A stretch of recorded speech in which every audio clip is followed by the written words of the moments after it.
우리가 가라지 비유 읽었던 본문을 이해하기 위해서는 이 가라지 비유 말씀을 어느 맥락에서 말씀하셨는지를 우리가 알아야 되겠죠. 그러려면 마태복음 13장 읽었던 본문 앞에 있었던 내용이 어떤 내용인가 알 필요가 있습니다.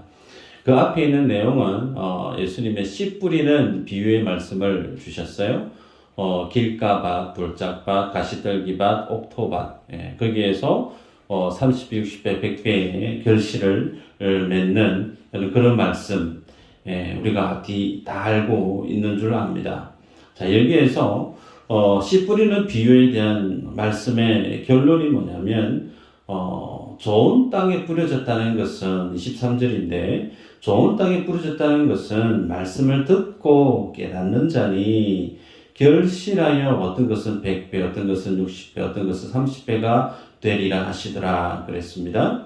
그래서 좋은 땅에 뿌려진 것, 그래서 말씀을 듣고 깨달아서 결실하는 자가 되었다. 이 말씀을 많은 분들이 어떻게 이해하는 경향이 있느냐면 내가 옥토밭이 되어져서 많은 결실을 맺어야 되겠다. 내가 돌짝밭이 아니고 가시떨기밭이 아니고 내가 옥토밭이 되어져서 나도 30배, 60배, 100배의 열매 맺는 하나님의 사람이 되어야 되겠다. 그렇게 이해하고 적용하시는 분들이 왕왕 계십니다. 그런데 이 말씀을 하신 의도가 우리는 뭔지 알아야 되겠죠? 천국 비유입니다. 천국. 그 천국은 하나님의 나라죠. 그리고 구원 얻는 구원과 관련된 문제입니다.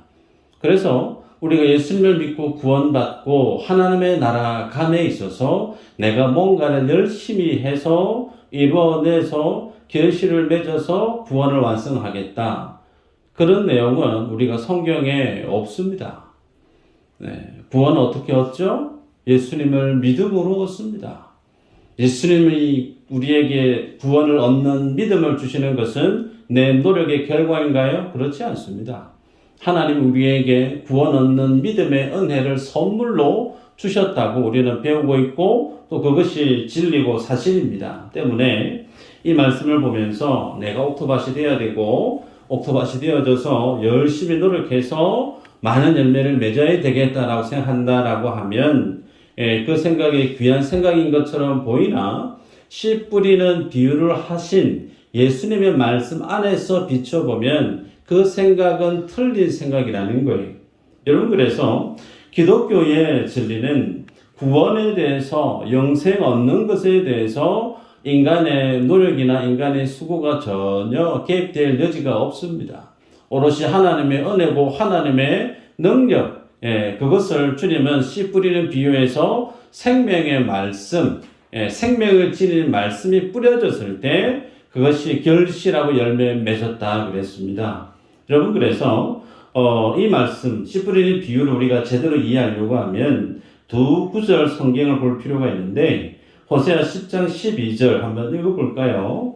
호세아서 10장 12절 시작. 너희가 자들을 위하여 공의를 심고 인내를 거두라. 너희 묵은 땅을 기경하라. 주의 곧 여호와를 찾을 때니 마침내 여호와께서 오사 공의를 기처럼 너희에게 내리시리라. 아멘. 또 예레미야 4장 3절 4절 시작. 여호와께서 예루살렘 사람에게 이와 같이 이르노라.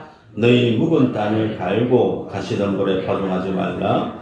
유다인과 예루살렘 주민들아, 너희는 스스로 할 일을 행하여 너희 마음 가죽을 베고 나 여호와께 속하라.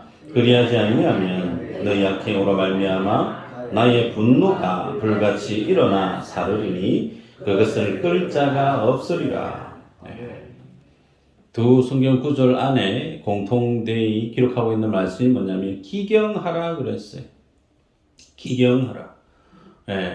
그래서 이 말씀 앞에 서 있는 인생을 성경은 어떻게 말씀하시느냐면 인생은 스스로 옥토밭이 되어져서 좋은 밭이 되어져서 하나님의 결실을 맺을 수 있는 존재인가? 그렇지 않다라는 거예요.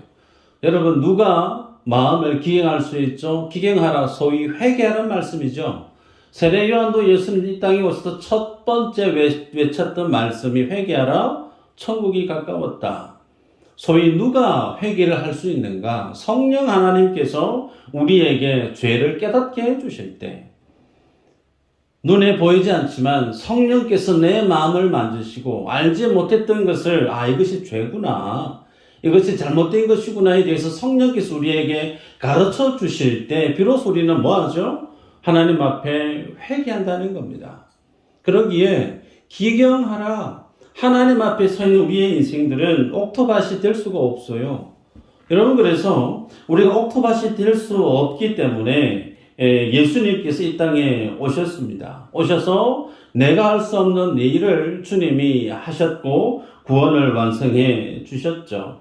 그러기에 씨 뿌리는 비유는 천국에 대한 비유인데, 그 천국은 구원과 생명 얻는 얻음에 있어서 그것은 철저히 누구의 작품으로 우리가 바라봐야 되는가? 나의 노력 여하에 있지 않고 그 생명의 말씀을 주시는 하나님, 그 말씀의 권세, 그 말씀의 생명력 안에 있음을 우리가 꼭 기억할 필요가 있습니다. 그래서 이 말씀 연장선 위에 오늘 주님은 가라지 비유 말씀을 하십니다. 예수님은 이 가라지 비유를 말씀을 하셨고 안 읽었지만 36절에서 43절까지 친히 이 가라지 비유 말씀에 대해 해석을 하고 있습니다. 자, 천국을 주님이 설명하시면서 하신 말씀이 가라지 비유다라는 사실을 여러분이 염두하시고 이 말씀을 바라볼 필요가 있죠. 24절을 보면 천국은 좋은 씨를 제 밭에 뿌린 사람과 같다, 그렇게 설명합니다. 자, 내용을 보면 사람들이 자고 있는데 원수라고 하는 사람들이 와서 좋은 밭에 씨를 뿌려놓은 그 밭에 가라지를 뿌려 놓은 거죠. 시간이 지나고 나니 원래 뿌렸던 씨앗도 자라고 가라지도 같이 자랍니다.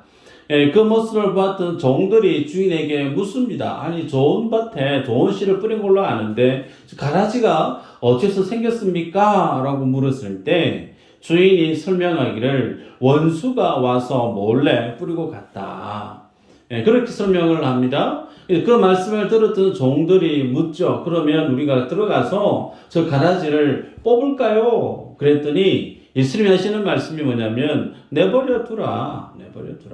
왜요? 그 가라지 뽑다가 곡식까지 뽑을 수 있기 때문에 내버려 두라. 마지막 때까지 내버려 두고 마지막 때 추수할 때가 되어지면 추수꾼을 통해서 그 가라지를 먼저 뽑아서 단에 딱 묶고 불 사르도록 내버리고 곡식은 이제 곡간에 들이도록 하겠다. 자, 이렇게 주님이 비유의 말씀을 주셨습니다.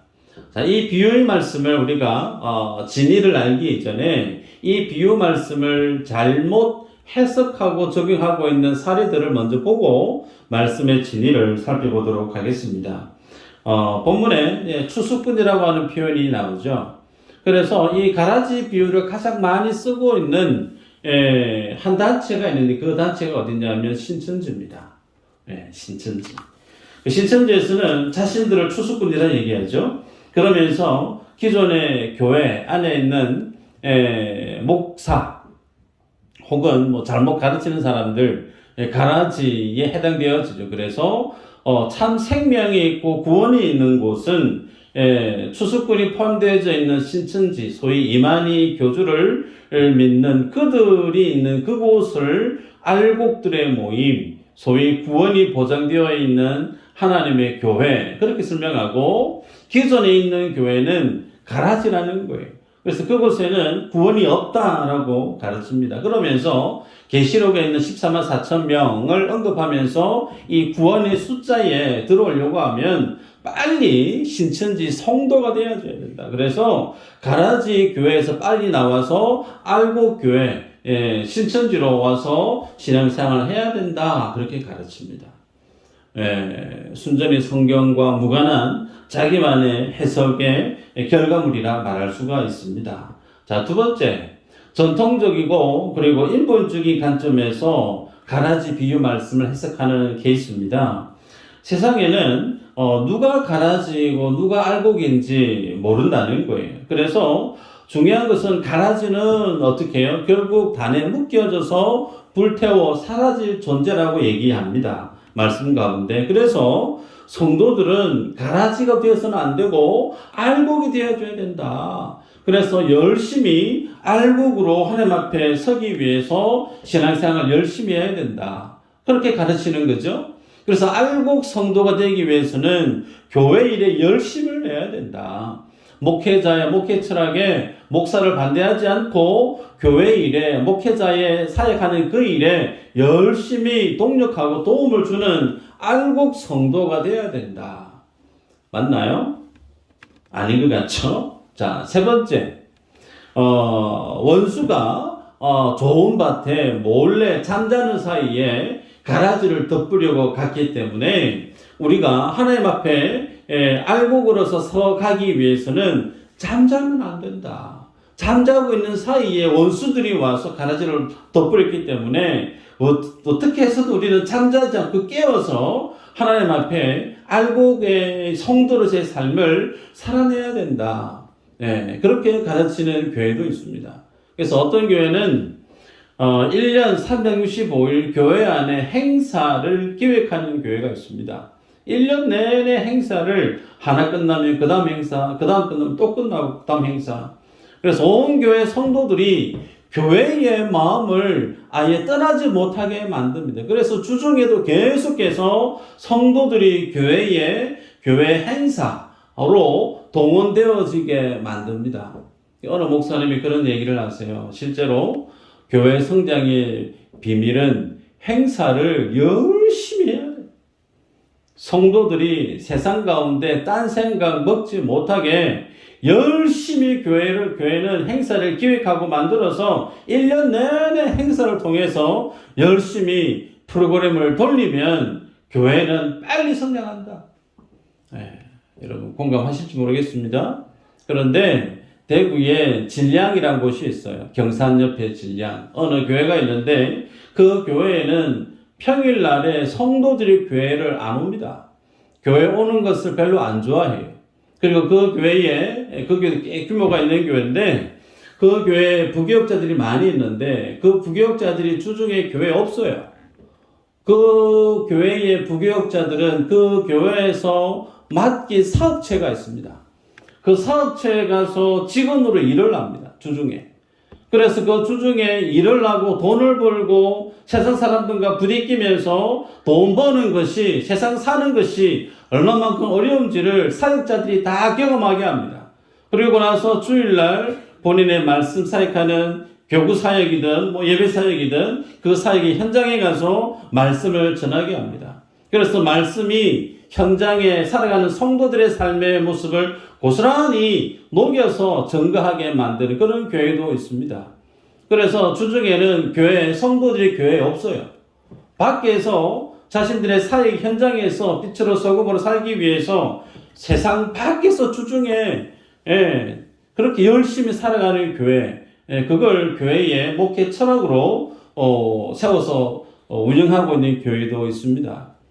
어떤 모습이 성경적인 교회의 모습인가 스스로 한번 고민해 보시길 바랍니다. 여러분, 중요한 건 오늘 본문에 가라지 비유 이 말씀은 천국에 대해서 주님이 가르쳐 주기 위해서 하신 말씀이라 그렇게 앞서 우리가 보았습니다. 그래서 많은 사람들이 이 본문의 말씀을 어떻게 이해하게 되느냐면 천국과 생명, 구원의 문제로 이 말씀을 받아보지 않고 오히려 신앙적인 어떤 자기 열심, 어떤 교회 운영, 어떤 사역의 어떤 방향성, 여기에 관점을 두고 오늘 이 본문의 말씀을 해석하게 되어지면 결국은 어떻게 적용점이 정해질 수밖에 없느냐면 인간의 노력, 인간의 열심으로 오늘 이 본문이 그렇게 해석될 여지가 있습니다. 여러분, 그래서 오늘 우리가 이 본문을 볼 때 정신을 바짝 차리셔서 이 말씀 가운데 하나님이 하시는 진리의 말씀이 어떤 성격의 의미인가에 대해서 우리가 분별할 수 있어야 됩니다. 여러분, 십자가의 진리는 하나님께서 자신의 독생자를 십자가에 살찌져 죽게 하신 사건이죠.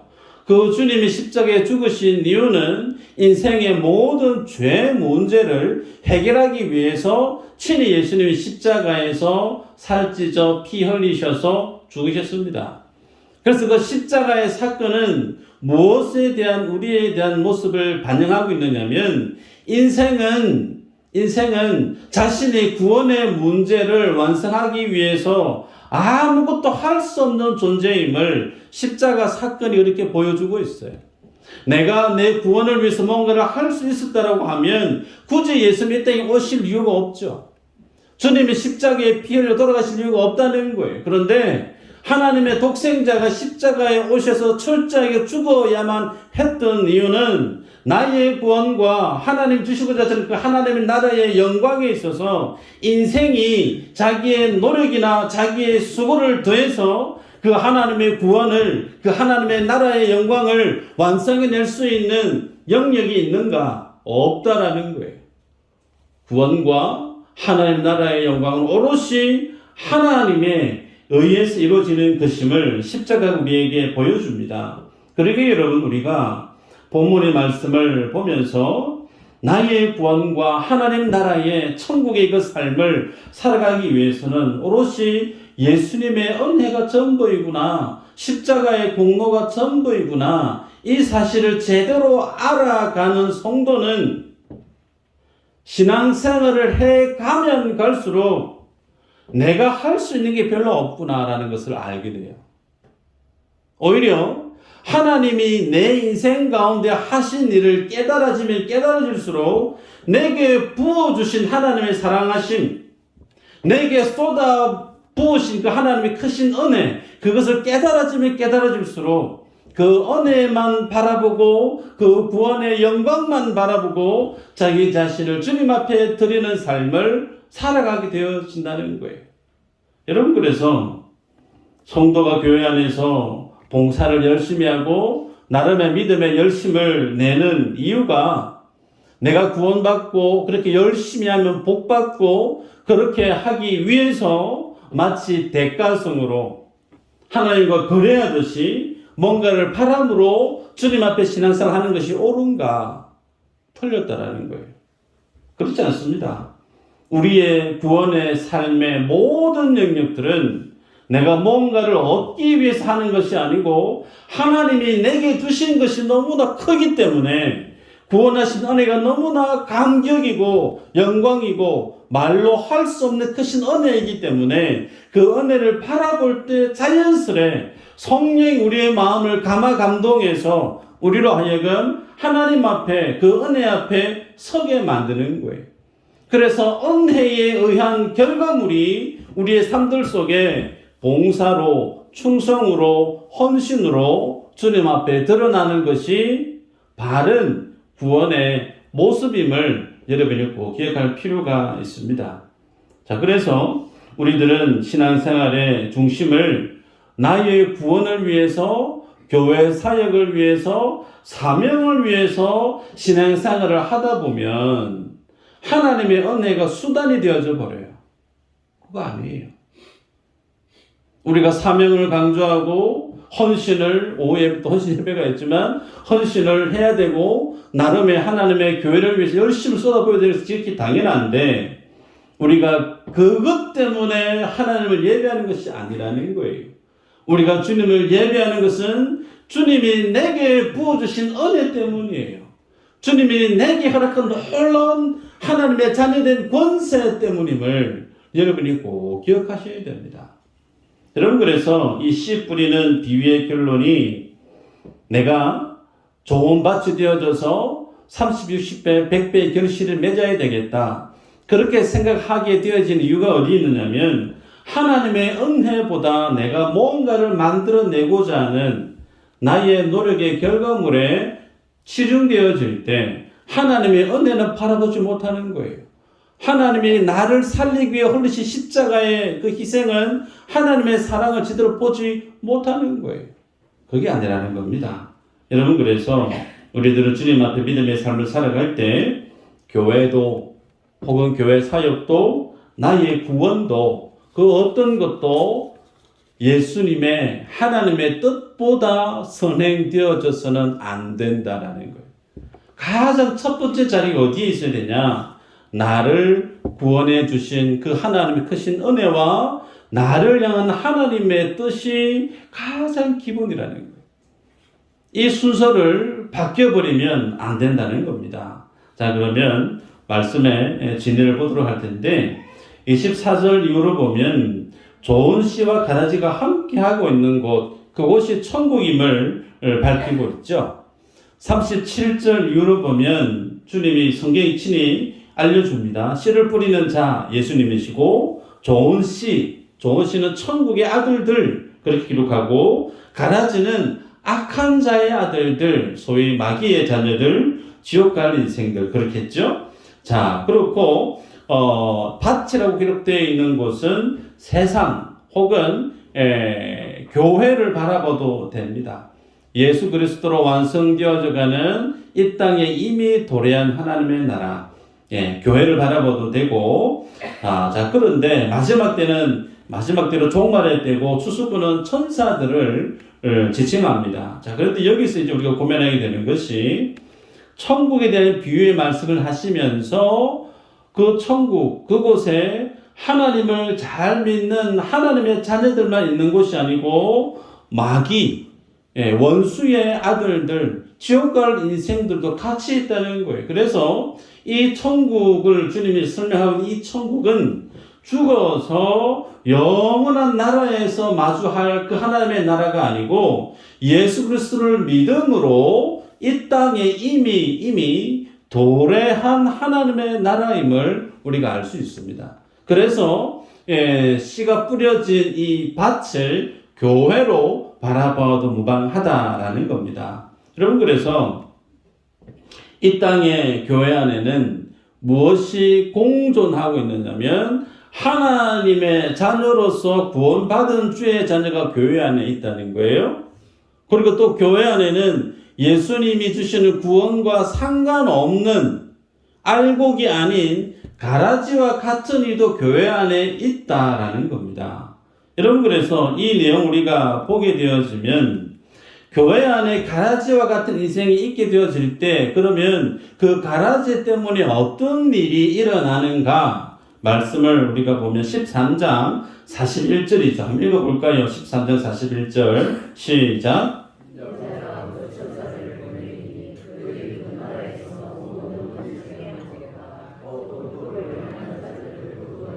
네. 자, 보면 가라지들이 했던 일, 모든 넘어지게 하는 것, 그리고 불법을 행하는 자, 그렇게 예수님이 설명을 합니다. 자, 모두 넘어지게 하는 것, 불법을 행하는 것, 소위 믿음의 공동체 안에 가라지와 같은 이가 있는데 그 가라지의 모든 행위가 어땠느냐면 성도들을 넘어뜨렸다는 거예요. 마음에 상처를 주고 넘어뜨리고, 그리고 하나님 앞에 공의롭게 살아야 되는데 불법을 행함으로 많은 사람들에게 상처를 주고 손해를 끼치고 안타까움을 자아내게 만들었던 그런 일을 가라지에 해당되어지는 사람이 교회 안에 하나님의 나라 안에서 행했다라는 겁니다. 여기에서 이제 고민이에요. 여러분이 한번 고민해 보십시오.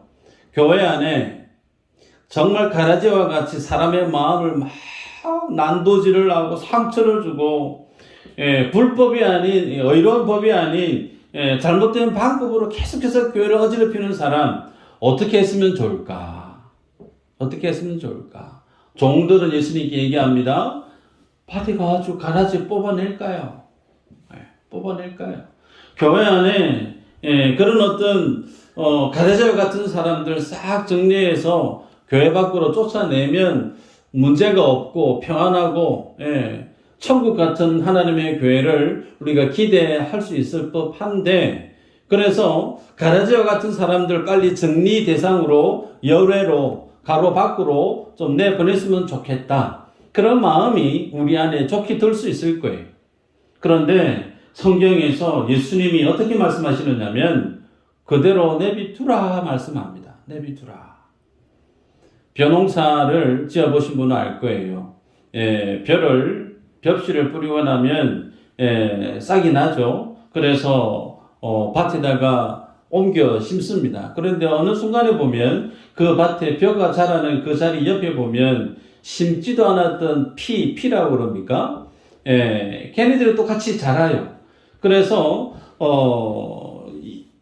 게으른 사람은 논에 가서 피가 막 있으면 그걸 빨리 정리를 해서 논에 있는 그 벼만 속히 있게끔 잘 가꿔야 되는데 그걸 가꾸지 못하는 사람은 지나가면서 뭐 하죠?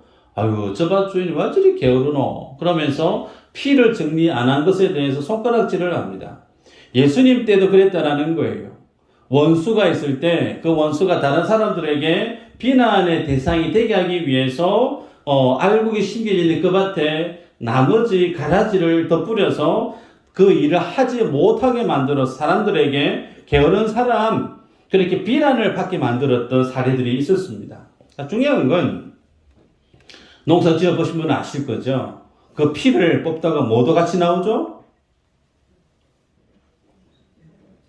벼도 같이 나와요. 왜냐하면 뿌리가 같이 엉켜 있거든요. 그래서 그걸 주님이 하십니다. 그래서 피 뽑지 마라. 가라지 내비둬라. 마지막 때까지 내비둬라. 자, 여러분 여기에서 우리가 하나님 앞에서 우리가 어떻게 사명을 받고 교회 안에서 주님 앞에 어떤 믿음의 삶을 살아가야 되는지에 대한 분별, 그 기준이 우리에게 제시됩니다. 여러분, 씨 뿌리는 비유에서 30배, 60배, 100배의 결실을 맺게 되어졌던 이유 다른 데 있지 않습니다. 그 씨가 생명력이 왕성했기 때문에. 그죠? 사도 바울 자라게 하시는 이가 누구라고요? 예수 그리스도. 마지막에 가라지하고 알곡하고 정리해서 추수해가지고 곡간에 드리는 마지막 추수 누가 하죠? 이것도 본문에 보면 예수님이 하세요. 정리해 볼까요? 씨 뿌리는 사역, 자라게 하시는 사역, 거두는 사역 누가 하죠? 하나님이 하세요. 거기에 우리가 뭔가를 하려고 하니까 주님은 그거 하지 마라. 하지 마. 마지막 때까지 내비두라. 그렇게 말씀을 합니다. 여러분 그래서 그렇게 주님 앞에 믿음의 삶을 살았던 그들, 자 그들이 주님 앞에 어떤 상을 받게 되어지는가? 마태복음 13장 43절 한번 읽어볼까요? 43절 시작. 그때의 의인들은 자기 아버지 나라에서 해와 같이 빛나리라. 귀에 있는 자는 들으라. 여기에서 이제 고민이 돼요. 그때의 의인들은 해와 같이 빛난다. 의인이 하나님의 나라의 새처럼 빛난다. 여기는 이해돼요. 그런데 이 의인이 누구냐라는 거예요. 해같이 빛나는 그 의인은 어떤 사람들이냐라는 겁니다. 멀리 갈 거 없고 오늘 읽었던 본문 안에서 주님이 하신 의인에 해당되는 사람이 누구냐라는 거예요. 가라지가 있는데 그 가라지가 성도들을 넘어뜨렸다는 겁니다. 가라지가 있는데 공동체를 불법으로 힘들게 만들었다라는 거예요. 그런데 그렇게 가라지와 같은 이가 있음에도 불구하고 그 가라지를 뽑아서 내버리는 자가 아니라는 거예요. 그 가라지 때문에 어렵고 힘들어도 그 시간을 꾹꾹 참아내는 거예요. 넘어져도 아파도 힘들어도 그 가라지 때문에 내가 이 교회 더 이상 못 참겠다. 혹은 저 사람을 내가 어떻게 정리를 좀 해버려야 되겠다가 아니라 예수님의 말씀대로 내비두라. 네가 그 가라지를 정리하는 사람이 될 필요가 없다라는 거예요. 그 사람에 대한 판단, 그 사람에 대한 가라지 인생에 대해서 마지막 처결, 그것은 하나님의 몫이니까 네가 해야 될 일은 때리면 맞아야 되고 불법 때문에 손해가 되면 그 손해를 겪고 그 자리를 끝까지 지켜서 예수님의 말씀대로 끝까지 그들과 함께 그 자리를 지켜낸 사람들, 소위 그들이 본문에 얘기하는 의인이라는 거예요. 여러분 그래서 오늘 성경에 짤막하게 어떤 자가 주님이 인정하시고 주님이 원하시는 믿음의 사람인가? 문제가 있는데 문제 해결자로 나서지 말라는 거예요. 더 본질적으로 누가 가라지인지 누가 알곡인지 판단 자체를 네가 하지 말라는 겁니다. 당연히 네가 해야 될 일은 판단할 것이 아니고 단순히 그 자리에서 믿음의 삶을 살아내는 것이 하나님이 우리들 소위 하나님의 자녀된 그 알곡들에게 하나님이 주신 사명이고 말씀이라는 겁니다. 때문에 여러분, 우리들은 신앙생활할 때 저 사람만 없으면 교회 평안할 긴데 나는 저 사람 때문에 교회 다닐 마음이 안 생겨. 저 사람만 없으면 저 사람만 다른 교회 가면 정말 내가 교회 생활 너무 재밌게 할 것 같은데 그런 마음이 있을지 모르겠어요. 예, 그래서 그런 사람들을 다 쫓아내는 교회들이 있습니다. 실제 어느 한 분이 저한테 신앙 상담을 하셨는데 목사님이 자기를 쫓아냈다는 거예요. 예, 목사님이. 그래서 목사님 나빠요. 그렇게 턱을 보내서 열심히 죽을 박근혜 했는데 여러분 세상에는 그렇습니다. 그런데 가라지와 같은 사람을 다 정리하고 나면 그 교회가 행복한 교회가 될 수 있을까? 아닙니다. 왜 아닐까요? 하나님의 말씀대로 세워져가는 교회가 아니기에 내가 편하고 내가 좋으면 하나님 앞에 좋은 교회인가요? 아니에요. 하나님의 말씀을 떠나버린 교회는 하나님의 책망이 있는 잘못된 교회입니다. 여러분 그래서 가라지를 뽑을 때 알곡도 뽑힐 수 있으니까 내버려 두라 하신 주님의 말씀을 여러분이 곱씹을 필요가 있습니다. 여러분 우리들은 끝까지 내버려 두라는 말씀 앞에 집중하셔야 돼요. 단도직입적으로 말씀을 드려볼까요? 우리들 중에 알곡이 있고 가라지가 있다라는 것이 오늘 본문의 말씀이에요. 그죠? 그러면 나는 알곡이지 가라지가 아니야. 나는 가라지인가?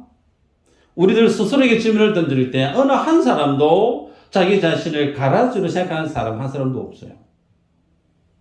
그런 분 계세요? 나는 무슨 일이 있어도 하나님을 잘 믿는 하나님의 자녀지 하나님의 생명을 소유 하나님의 자녀이지 나는 알곡이지 나는 가라지가 아니야.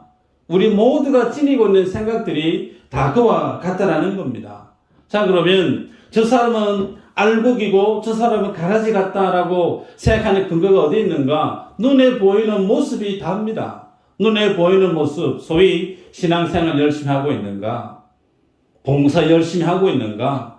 헌금생활 잘하고 있는가? 눈에 보이는 신앙의 모습이 참 착하게 잘 성실하게 하는가? 그러면 저 사람은 알곡처럼 보인다는 거예요. 반대로 예배생활 등한히 하고 헌금생활 하지 않고 교회 봉사 제대로 하지 않으면서 문제만 일으키는 사람, 저 사람은 가라지다.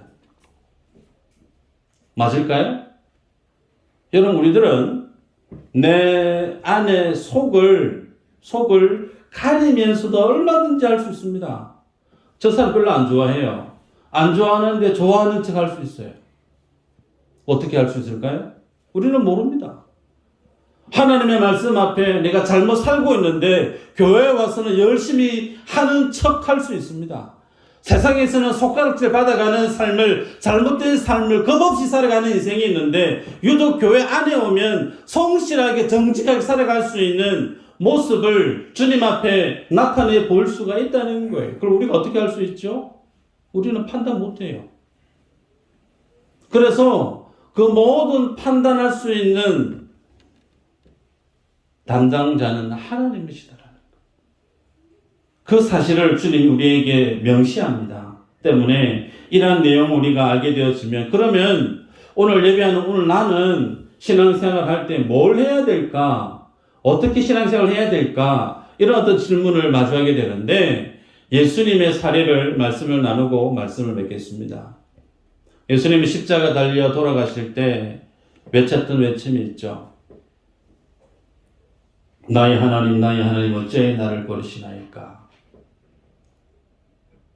예수님 바라보실 때 하나님이 나를 버린 것처럼 여겨졌다는 거예요.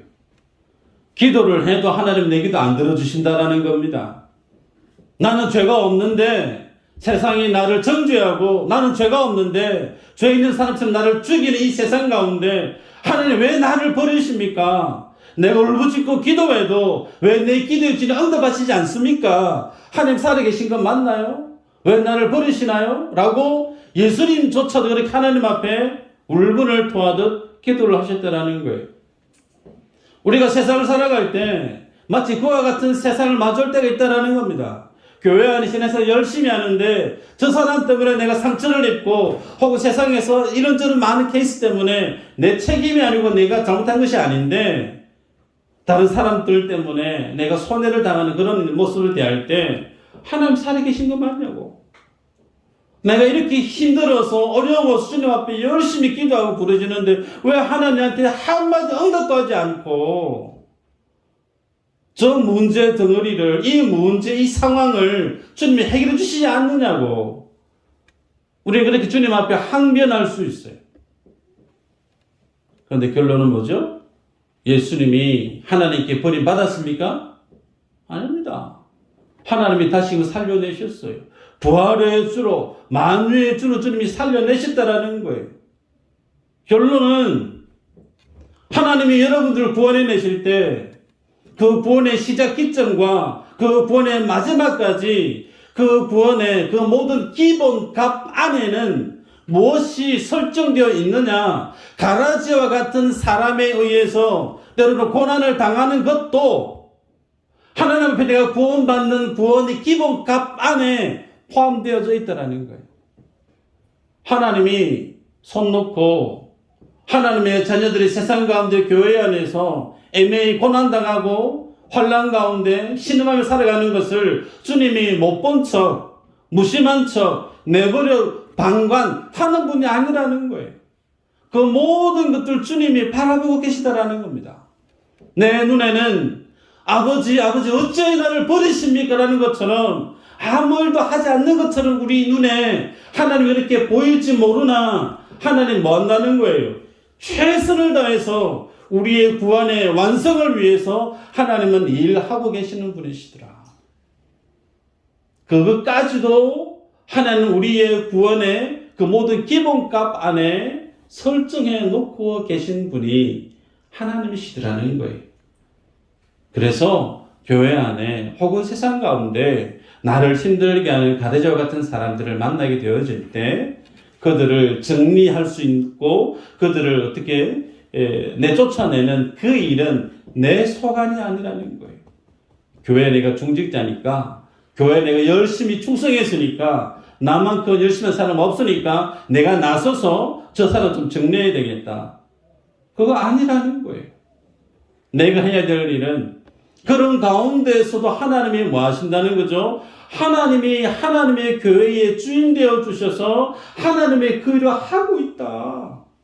십자가의 은혜로 하나님의 나라를 완성해 가고 있다라고 하는 나를 붙드신 그 주님의 십자가의 사랑을, 복음을 전하는 그 일에 우리는 매진해야 되지, 예수님이 하셔야 될 그 일을 내가 나서서 해서는 안 된다라는 겁니다. 주님이 찾으시는 사람, 때로는 가라지 때문에 힘들고 어렵고 고단해도 그 자리 뛰쳐나가는 것도 아니고 그 사람을 정죄해서 끊어내는 것도 아니고 힘든 시간을 참아내야 되는 거예요. 그래서 믿음이 필요합니다. 믿음의 사람으로 주님 우리를 세우시기를 원하십니다. 이 믿음의 주인공이 다 되시기를 주의 이름으로 축복합니다.